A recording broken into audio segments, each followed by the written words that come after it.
Et salut, c'est Juno Imo. C'est un petit enregistrement un peu hors du commun, puisqu'en fait, je sais pas si. Alors, je sais pas si je mettrai dans la description du podcast, mais en fait, derrière moi, j'ai un château. J'ai un château, et c'est le château de. C'est le château de Vincennes. C'est le château de Vincennes. Et en fait, alors, pour me présenter un petit peu, donc je suis Juno, je suis agent immobilier, ou plutôt agent mandataire immobilier. Parce qu'il y a une description très particulière, je dirais, liée à la profession. C'est qu'il y a, c'est pas tout le monde qui est agent immobilier. Il faut pour cela un type de carte, etc. Et les personnes souvent que vous êtes amenés à croiser sont des agents mandataires en immobilier. C'est pas exactement la même chose, mais bon, en gros, on fait le taf pour ce qui est pour ce qui est de vous servir. Et pourquoi en fait ce podcast aujourd'hui? Pourquoi euh, c'est quelques petits échanges? C'est pour parler de, enfin, le positionnement de ce podcast, c'est un petit peu le lifestyle un peu qu'il y a dans le 92, le lifestyle, oh pardon, en bon français, le style de vie qu'il y a non seulement dans le 92 mais dans l'Île-de-France. Et souvent je me fais cette réflexion parce qu'en gros je me considère comme étant un entrepreneur. Je considère que cette activité d'agent immobilier m'aide personnellement autant que j'aide les personnes à trouver un logement. Et ce qui m'étonne toujours, surtout pour quelqu'un comme moi qui a vécu hors de la région parisienne, c'est de voir un peu comment il y a cette sorte de différence, écart entre ceux qui vivent en Île-de-France et ceux qui vivent hors d'Île-de-France.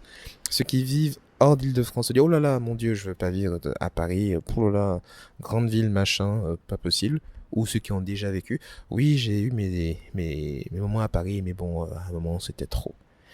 Et puis ceux qui sont à l'intérieur, qui se disent ouais, mais Paris, c'est trop, ou pas assez, je ne rêve que d'une chose, c'est de quitter Paris.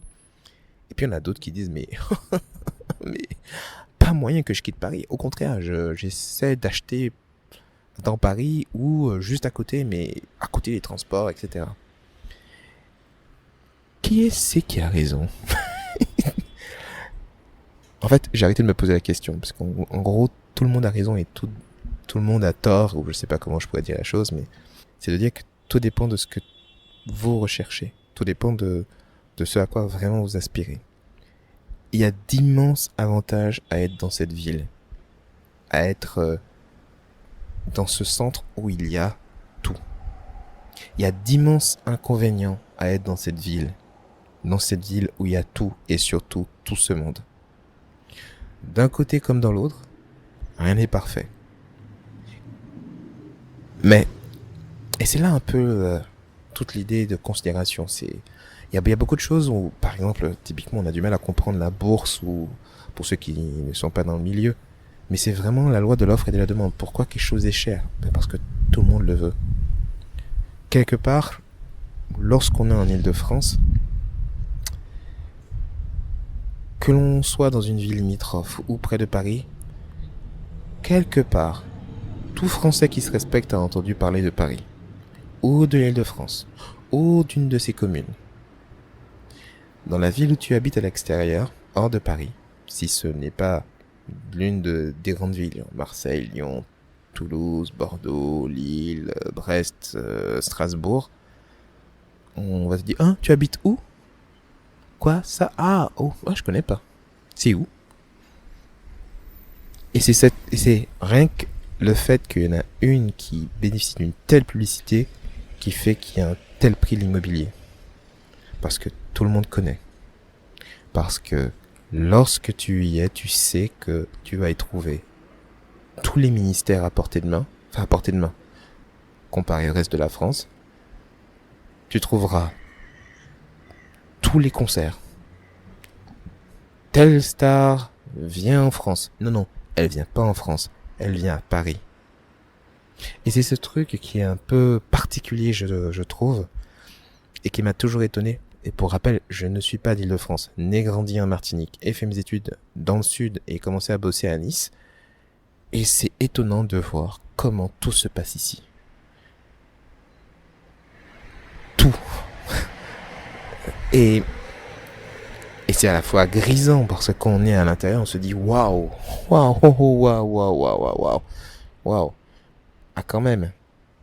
J'ai été à des concerts de Lady Gaga, ceux de Alicia Keys. Johnny, malheureusement, j'ai pas pu. Euh, le nombre de concerts qui sont à disposition, le nombre de musées qui sont à disposition, c'est étonnant.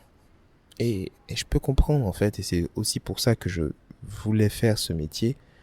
C'est étonnant quelque part de passer de l'autre côté du rideau et de dire ok, qu'est-ce qui fait l'essence de cette ville? Qu'est-ce qui fait l'essence de cette ville? Comme d'habitude, ce sont les gens. C'est parce que les personnes sont intéressées par cette ville que cette ville a autant d'attrait.